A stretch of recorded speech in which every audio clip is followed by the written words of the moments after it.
नमस्कार। आज के इस वीडियो में दैनिक जागरण के संपादकीय से 457 शब्दों के डिक्टेशन को हम लोग लेने वाले हैं। लेकिन अगर आपको ये नहीं पता है कि इन 457 शब्दों की आउटलाइंस क्या होंगी, तो आप हमारे शॉर्ट हैंड टीम ऐप को प्ले स्टोर से डाउनलोड कर सकते हैं। ऐप पर इस पूरे आर्टिकल को शॉर्ट हैंड यानी संकेत लिपि में ट्रांसलेट करके आपको दिया जाता है। और अगर आपको इस डिक्टेशन के PDF की ज़रूरत है तो PDF भी आपको ऐप पर ही मिलेगा। लिंक इसी वीडियो के ठीक नीचे डिस्क्रिप्शन बॉक्स में आपको ऐप का मिल जाएगा। इस डिक्टेशन को हम 3 अलग अलग स्पीड में लेंगे। पहली बार में 70 की स्पीड में, दूसरी बार में 80 की स्पीड में, तो तीसरी और आखिरी बार में इसी डिक्टेशन को हम लोग 90 की स्पीड में लेने वाले हैं। तो 70 की स्पीड में आपका डिक्टेशन स्टार्ट होगा 5 सेकेंड के बाद। तब तक के लिए आप रेडी रहें।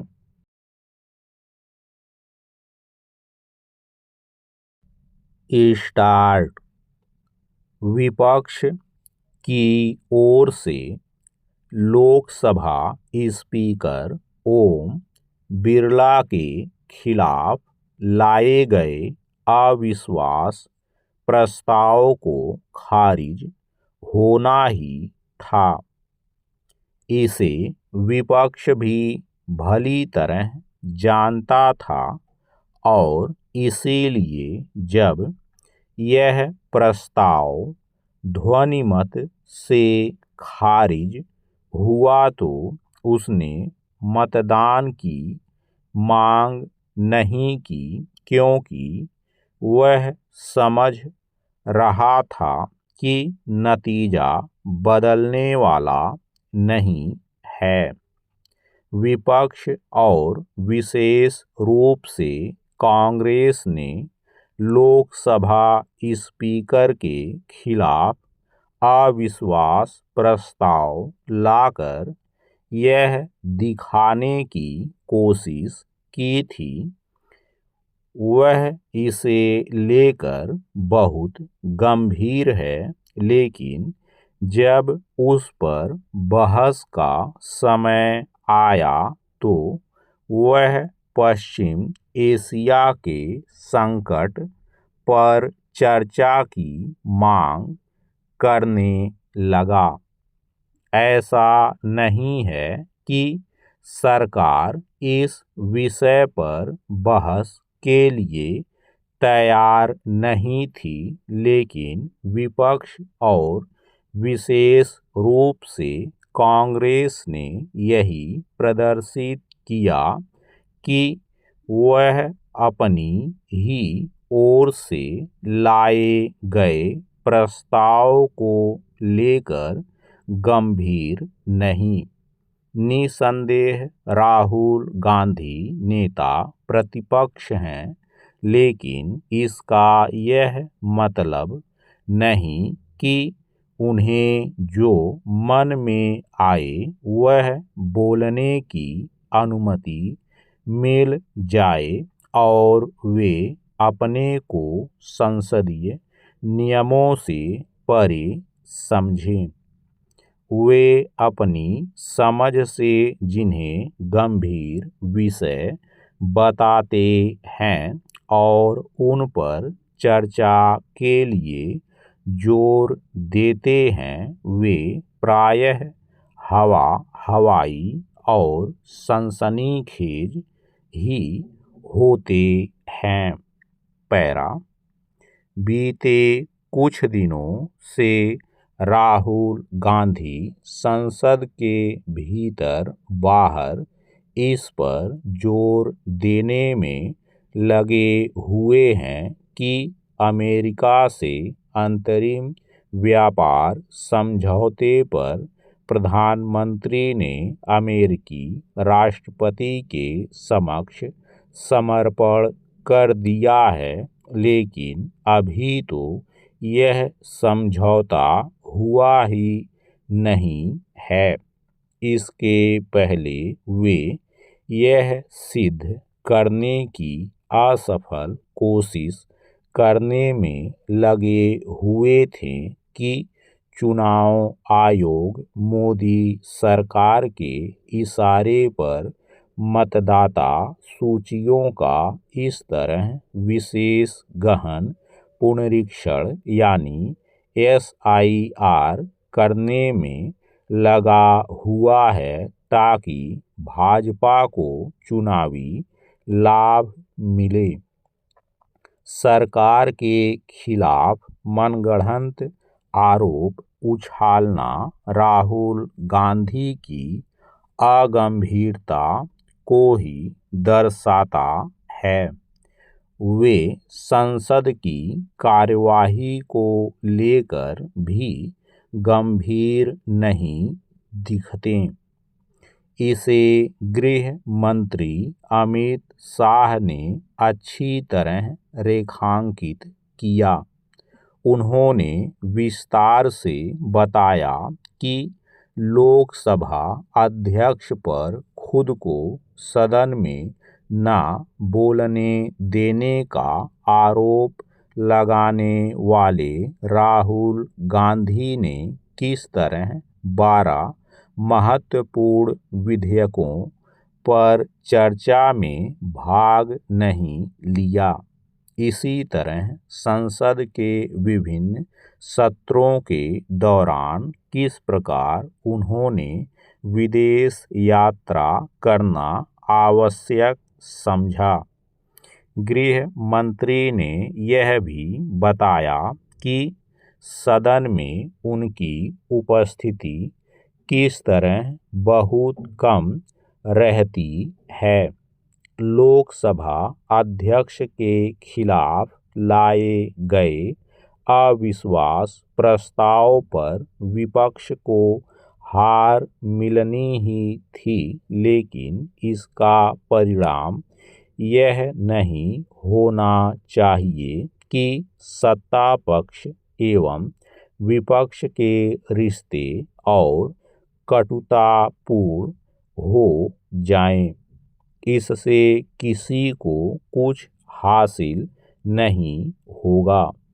यह समय की मांग है कि संसद में सभी मुद्दों पर धीर गंभीर तरीके से चर्चा हो, लेकिन यह तब तक संभव नहीं जब तक विपक्ष हर मसले पर उल्टे सीधे आरोपों के साथ हंगामा करता रहेगा।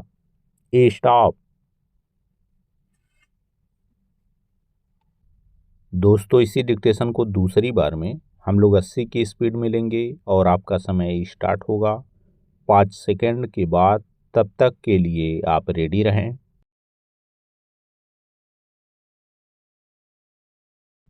स्टार्ट। विपक्ष की ओर से लोकसभा स्पीकर ओम बिरला के खिलाफ लाए गए अविश्वास प्रस्ताव को खारिज होना ही था। इसे विपक्ष भी भली तरह जानता था और इसीलिए जब यह प्रस्ताव ध्वनिमत से खारिज हुआ तो उसने मतदान की मांग नहीं की, क्योंकि वह समझ रहा था कि नतीजा बदलने वाला नहीं है। विपक्ष और विशेष रूप से कांग्रेस ने लोकसभा स्पीकर के खिलाफ अविश्वास प्रस्ताव लाकर यह दिखाने की कोशिश की थी वह इसे लेकर बहुत गंभीर है, लेकिन जब उस पर बहस का समय आया तो वह पश्चिम एशिया के संकट पर चर्चा की मांग करने लगा। ऐसा नहीं है कि सरकार इस विषय पर बहस के लिए तैयार नहीं थी, लेकिन विपक्ष और विशेष रूप से कांग्रेस ने यही प्रदर्शित किया कि वह अपनी ही ओर से लाए गए प्रस्ताव को लेकर गंभीर नहीं। निसंदेह राहुल गांधी नेता प्रतिपक्ष हैं, लेकिन इसका यह मतलब नहीं कि उन्हें जो मन में आए वह बोलने की अनुमति मिल जाए और वे अपने को संसदीय नियमों से परे समझें।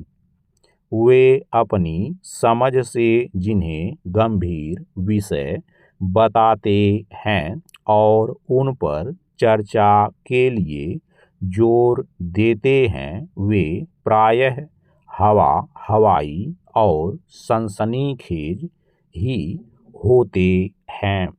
पैरा बीते कुछ दिनों से राहुल गांधी संसद के भीतर बाहर इस पर जोर देने में लगे हुए हैं कि अमेरिका से अंतरिम व्यापार समझौते पर प्रधानमंत्री ने अमेरिकी राष्ट्रपति के समक्ष समर्पण कर दिया है, लेकिन अभी तो यह समझौता हुआ ही नहीं है।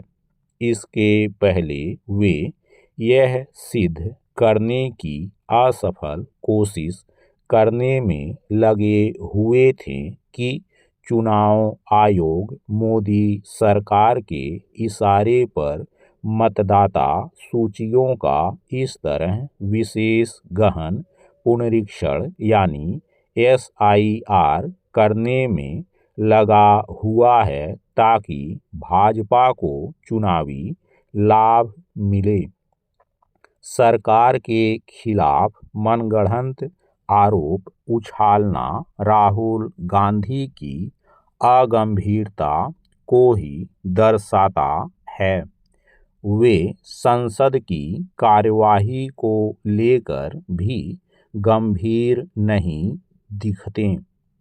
इसे गृह मंत्री अमित शाह ने अच्छी तरह रेखांकित किया। उन्होंने विस्तार से बताया कि लोकसभा अध्यक्ष पर खुद को सदन में न बोलने देने का आरोप लगाने वाले राहुल गांधी ने किस तरह 12 महत्वपूर्ण विधेयकों पर चर्चा में भाग नहीं लिया। इसी तरह संसद के विभिन्न सत्रों के दौरान किस प्रकार उन्होंने विदेश यात्रा करना आवश्यक समझा। गृह मंत्री ने यह भी बताया कि सदन में उनकी उपस्थिति किस तरह बहुत कम रहती है। लोकसभा अध्यक्ष के खिलाफ लाए गए अविश्वास प्रस्ताव पर विपक्ष को हार मिलनी ही थी, लेकिन इसका परिणाम यह नहीं होना चाहिए कि सत्ता पक्ष एवं विपक्ष के रिश्ते और कटुतापूर्ण हो जाएं। इससे किसी को कुछ हासिल नहीं होगा। यह समय की मांग है कि संसद में सभी मुद्दों पर धीर गंभीर तरीके से चर्चा हो, लेकिन यह तब तक संभव नहीं जब तक विपक्ष हर मसले पर उल्टे सीधे आरोपों के साथ हंगामा करता रहेगा। स्टॉप। दोस्तों, इसी डिक्टेशन को तीसरी और आखिरी बार में हम लोग 90 की स्पीड में लेंगे और आपका समय स्टार्ट होगा 5 सेकंड के बाद। तब तक के लिए आप रेडी रहें।